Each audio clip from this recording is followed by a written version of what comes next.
invadimos literalmente a sua residência que começou o programa Na Laje com Lincoln Reis. E hoje o nosso convidado vem lá das histórias em quadrinhos. Ele é desenhista, histórias em quadrinhos. Grande Cleito Inloco. Esse nome Inloco não é nome, é apelido dele. O homem está aqui no Na Laje. Falar um pouco das IAs, né? As inteligências artificiais e também do desenho, o desenho humano, aquele lá que vai na raiz, vai na ponta, vai no amor, trazer para você aqui no Na Laje. Mas antes de chamar o nosso entrevistado, eu vou acordar o Raí para ele rodar a vinheta e soltar o foguete. Produção! Roda a vinheta que o foguete vai passar. E olha que ultimamente o foguete está dando ré, está batendo, está explodindo, como diz o nosso Edson Pipoca. Produção! Roda a vinheta que o foguete vai passar.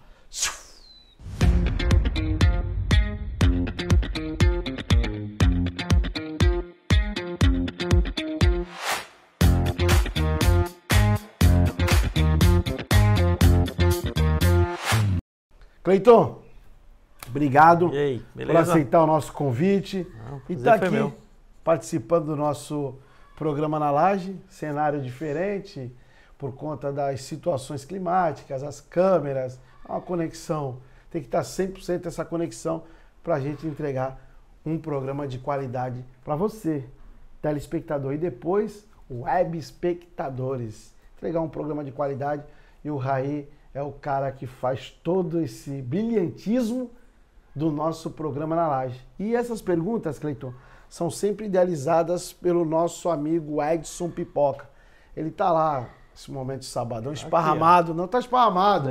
Sabadão ele tá esparramado lá na casa dele.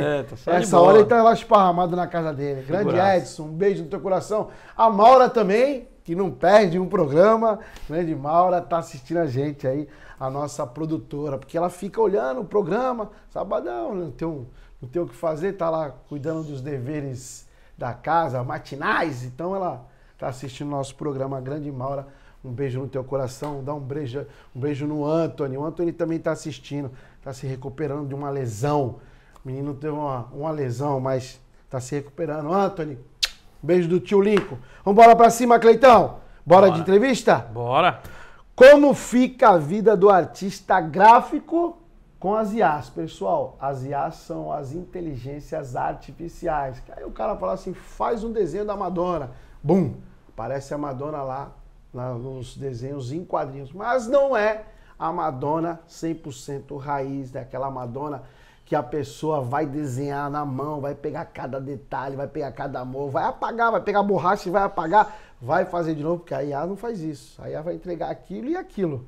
Não é isso, Cleitão? É isso aí. Bora? Ela pega um monte de referência já mapeada na internet, né? Sim. E transforma em imagem lá, mais ou menos como você comandou. Só que você não tem tanto controle, né? Igual o artista tem a sensibilidade, você pode modificar ali e tal. Aí ela vai dar um pronto assim.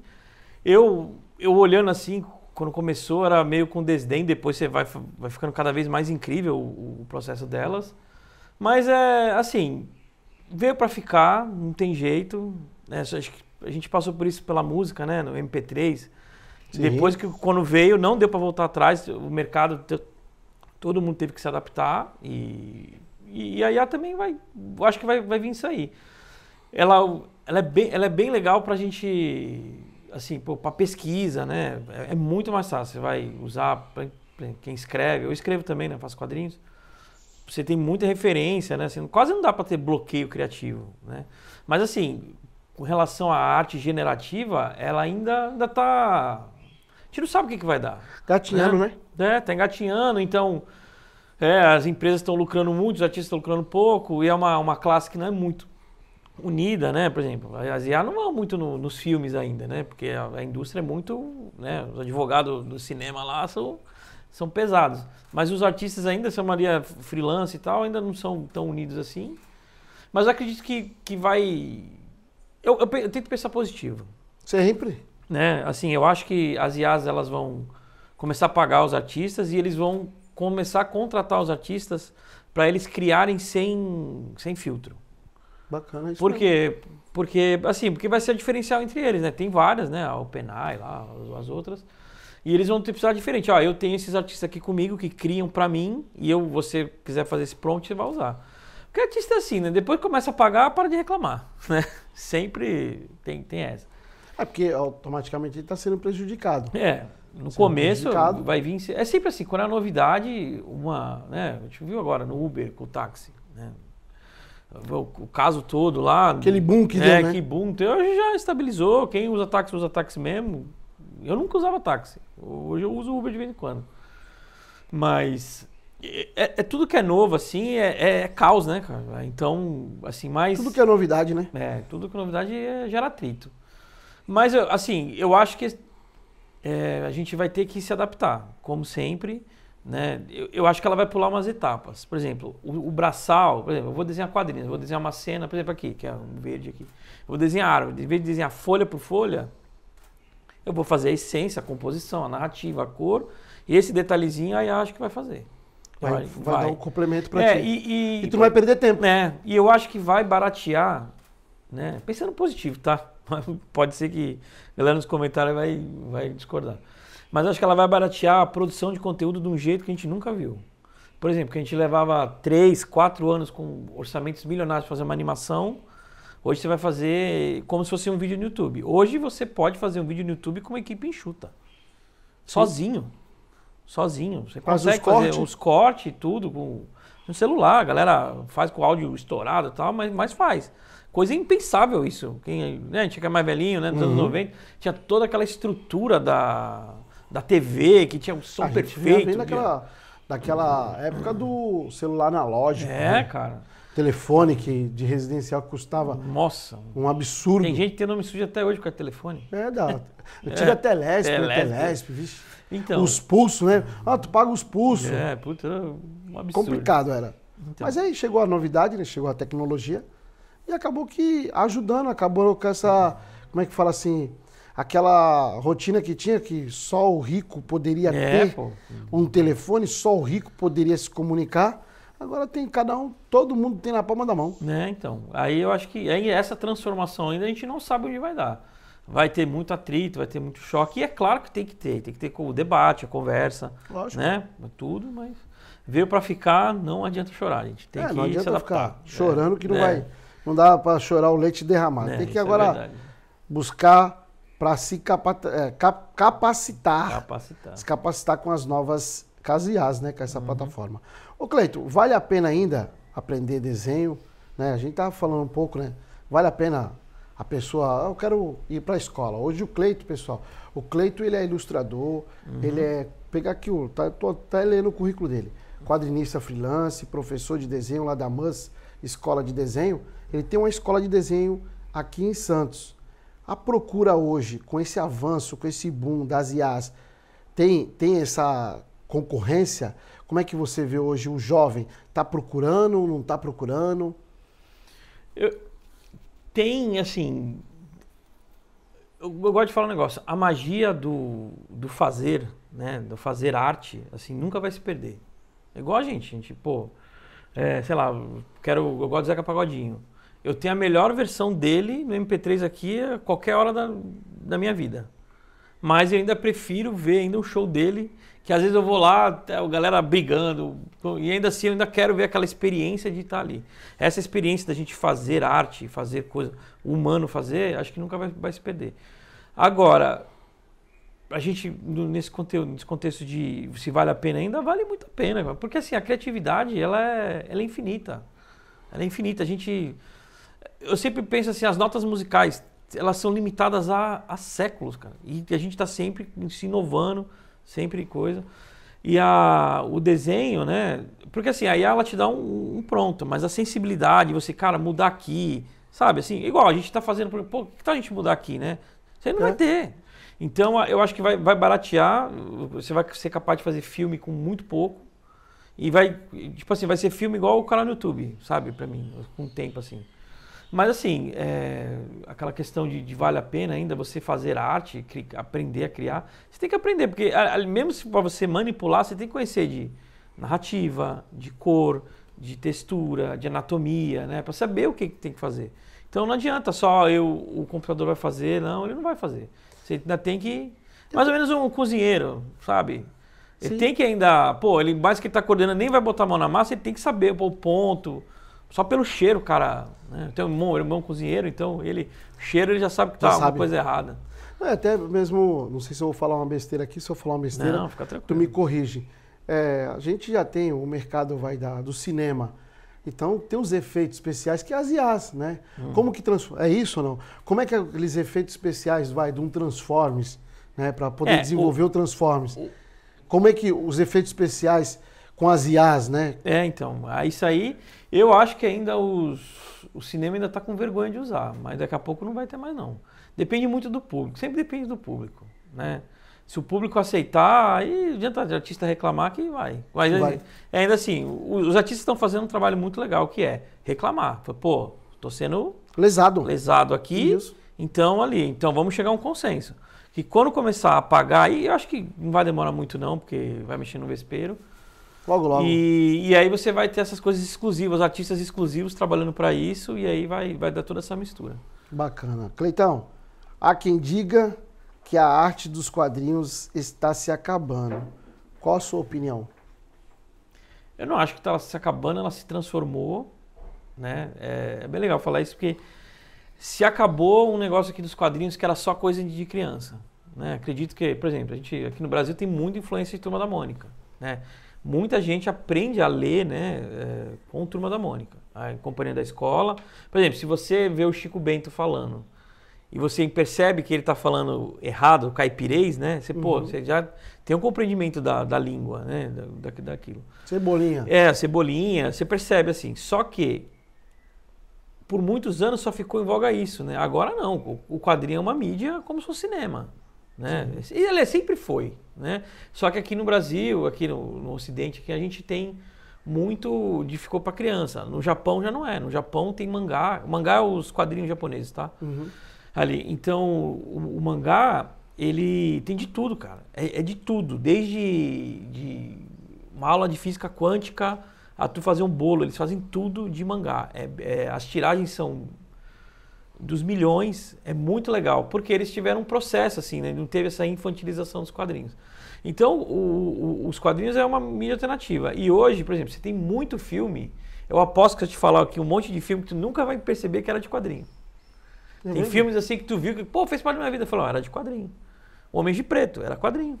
Caramba, Homem de Preto, que a gente, o Smith, né? Era quadrinho. Por quê? O quadrinho agora meio que virou uma mídia de teste, né? Porque é uma mídia barata ainda. Superman? Né? Igual. Cara, é mais fácil você pagar 3, 4 artistas, né? Um editor, um escritor, 2 artistas para fazer um quadrinho, testar aquela mídia, né, para ver, tem coisa do que tu gastava paulada para fazer um filme, né, fazer um Matrix da vida, milionário.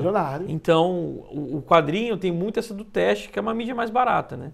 Só que assim, é uma mídia mais lenta, né? Com a molecada que, vê TikTok, vê coisa que é tudo ligeiro, tudo assim, ainda tem um choque, mas ainda tem o seu charme, cara, tá? Vai estar sempre, a mídia não morre, né? Ela só vai se transformando. E hoje tem só um adendo, tem as coisas do fenômeno do Webtoons, que é uns quadrinhos coreanos, que a molecada já lê no celular. Ele já é feito já para rolagem, né, do vertical assim. E cara, são milhões de visualizações. As visualizações lá são maiores do que canal de TV tradicional. Então tá sempre se adaptando, cara. Nunca vai acabar, sempre se inovando, sempre. Essa é a nossa natureza. Cleiton, fala da tua carreira nos quadrinhos. Bom, vamos lá. Vamos chorar. Não, brincadeira. Não, chorar quadrinho é bem legal. Fala dos filhotes, dos filhos aí, que são os quadrinhos, que são as revistinhas. Eu fui aqueles caras que com 30 anos largou tudo para viver o sonho. Eu sempre quis ser quadrinista, eu sempre soube o que eu queria fazer. Só que, morava em periferia, né? Tinha que fazer faculdade, pagar uma faculdade e tal. Eu acabei protelando. Só que aí chegou nos 30 anos, ficou uma coisa insuportável para mim. E eu falei, cara, vou viver, vou tentar. Aí tentei uma vez, deu errado, fui, tentei de novo. Aí eu comecei a fazer quadrinho na internet mesmo, assim. Publicou. Aí teve uma editora lá do Rio, lá que o cara, pô, gostei disso aí, vamos publicar? E eu comecei assim, e aí daí eu não parei mais, né? Eu sempre estudei quadrinhos, a linguagem dos quadrinhos e tal. E fui fazendo, aí eu já virei também ilustrador, né? Só fazer quadrinhos no Brasil é complicado, né? Ainda mais para o mercado brasileiro, que é bem fechado. Mas você tem muita possibilidade, por exemplo, já trabalhei para fora, aí eu consegui, o ano passado eu participei de um filme como pré-produção, né? Foi muito legal fazer os conceitos de um filme que vai sair, tô louco que saia rápido, mas demora muito a produção. Demora. Então... Os testes finais, né? Aí eu fui fazendo independente, né? Eu fiz o meu quadrinho Urula, que é de fantasia, que eu precisava botar para fora a história, né? Eu gosto de escrever também.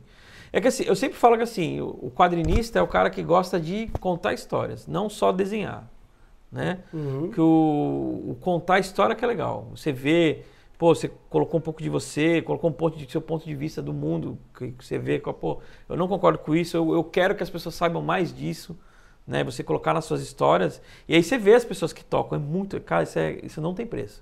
Que legal. Né? E aí eu comecei a fazer independente, eu comecei a trabalhar para editora, e aí surgiu a oportunidade de dar aula também, que me convidaram aqui na Gibiteca, aqui de Santos. Uhum. O pessoal lá me convidou, e aí eu gostei muito da experiência, de passar assim, adorei assim tal. E aí depois eu abri em sociedade uma escola, aí na pandemia a gente teve que fechar, né? E aí eu abri na pandemia a minha sozinha, que é a MUS, né? A gente abriu, fechou, abriu de novo. É aquele negócio, né? Empresário brasileiro, né? E eu vi uma oportunidade assim e tá bem legal, tá andando, tal. E em paralelo eu faço os dois. É a mulher que adora, né? Bacana demais.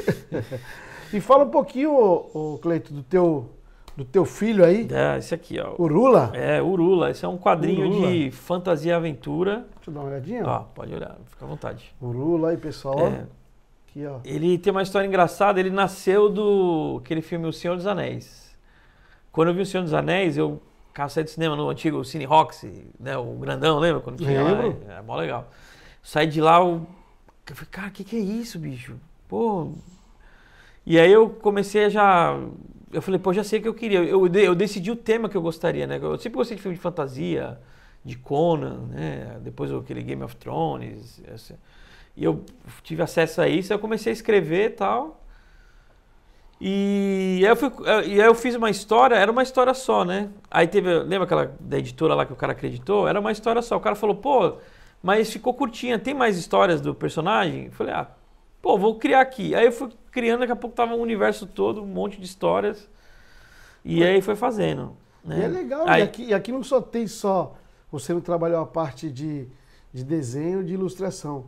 Tem uma história aqui contada, começo, meio e... Tem começo, meio e fim. Tem começo, a narrativa. Meio fim, a narrativa. É como se fosse dirigir um filme. Bacana. Eu sempre falo, quadrinhos é dirigir um filme sem brigar com os atores. E tem a parte 2 também? Esse é a edição número 1. Essa aqui é a 1. É a 1, essa é a número 2. Aqui é a 1. Que é da história Choro de Outono. E aqui é a 2, Choro de Outono? Tudo tem aqui, ó. Choro de Outono, parte 1 e parte 2. Muito bacana. E como é que faz para as pessoas adquirir uma revistinha essa daí do seu filho aqui? Então, essa daí está esgotada, porque foi uma campanha de financiamento coletivo, ela acabou.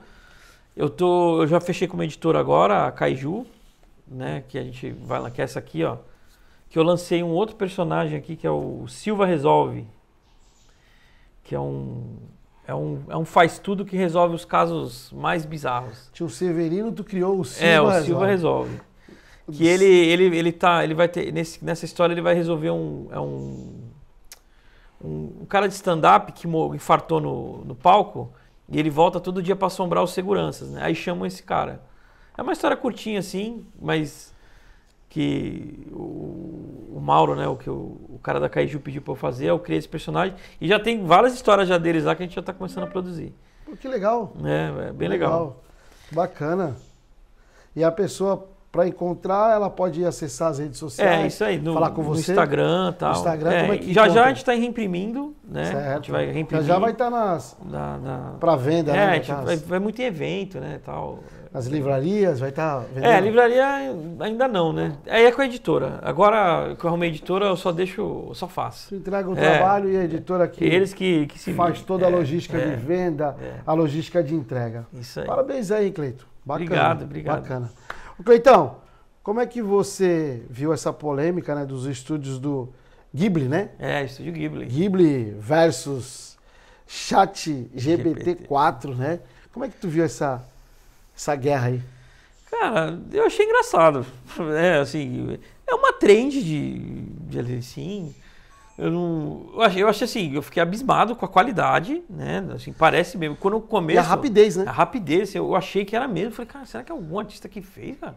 Né? Porque a IA sempre tem um negocinho ali, mas aquela ficou muito ali. Tem uns que trazem a perfeição mesmo. Ali assim, e tu traduz assim pro estilo mesmo. Eu achei bem legal. Mas assim, eu não vou ficar caçando as bruxas quem fez, né? A galera foi uma brincadeira tal. A galera nem tem noção que é Estúdio Ghibli, né? Assim, eu imagino que o Hayao Miyazaki, né, que é o... Mas eu acho que quando lançou, o que ele queria aconteceu.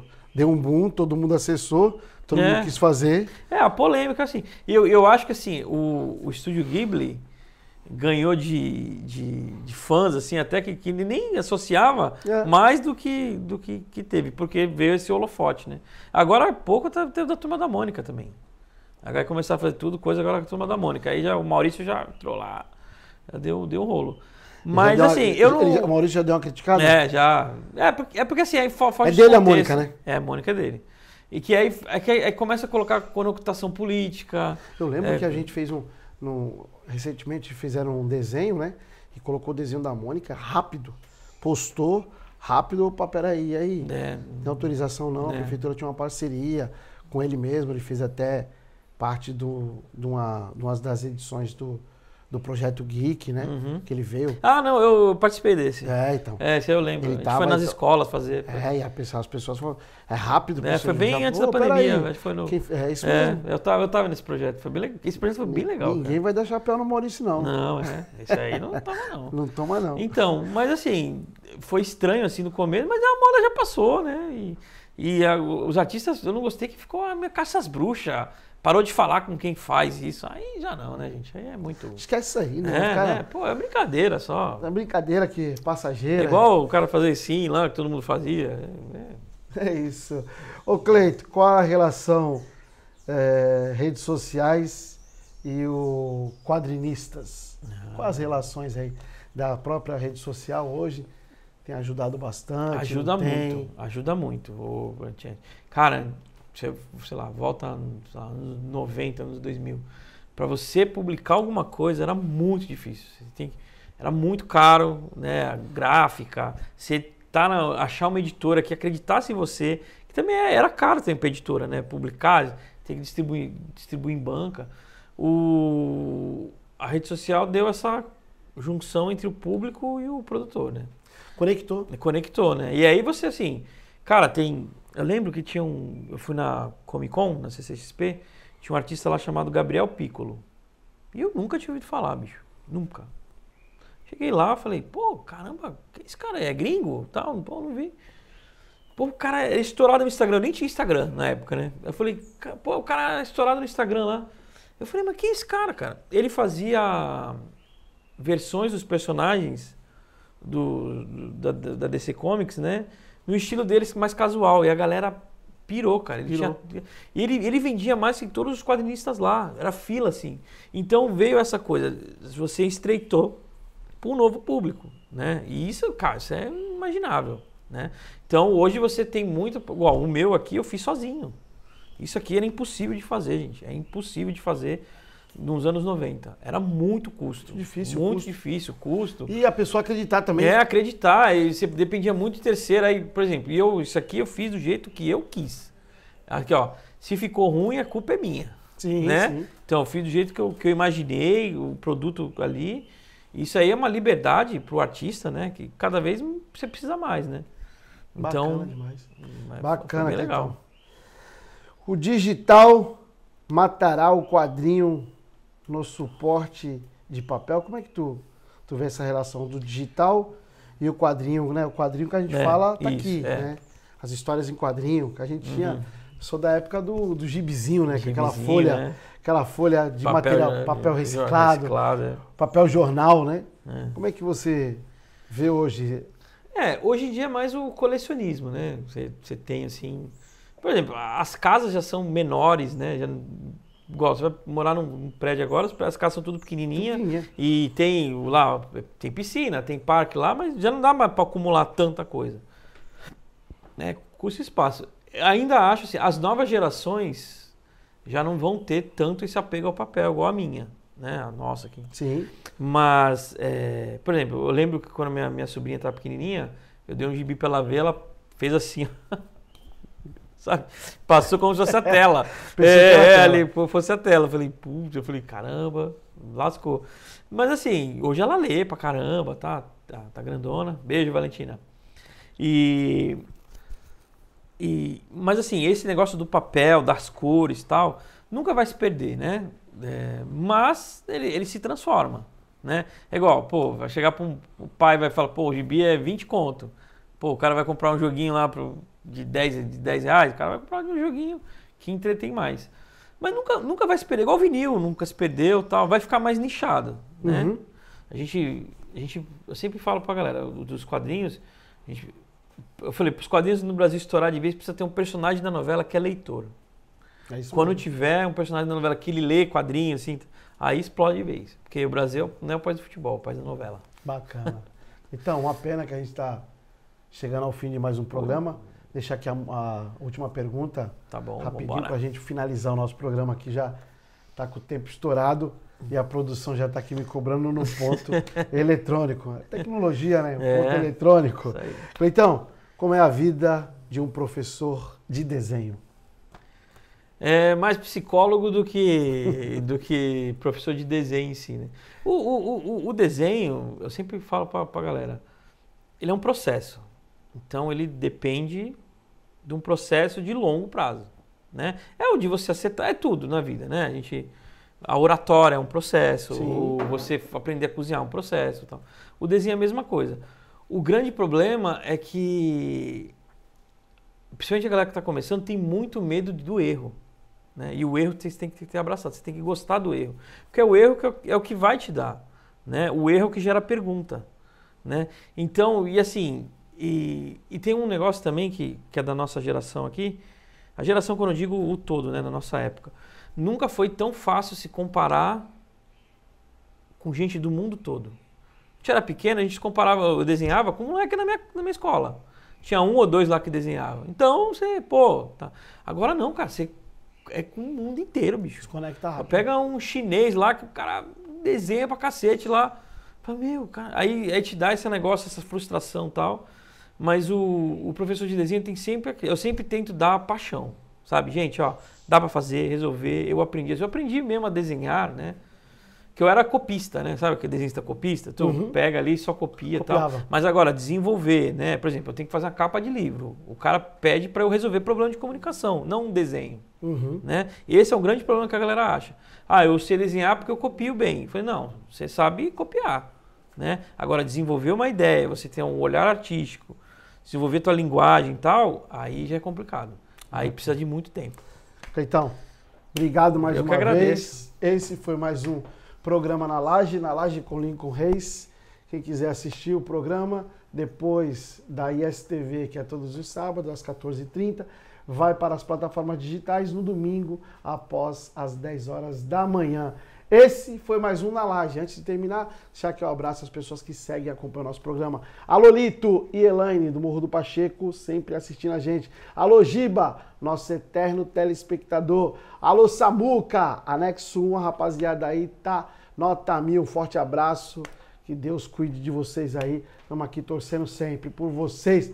Alô, Dona Noélia, Lucas, Santiago, todos que nos assistem, sintam-se abraçados pelo apresentador Lincoln Reis na Laje com Lincoln Reis. Pessoal, até a próxima.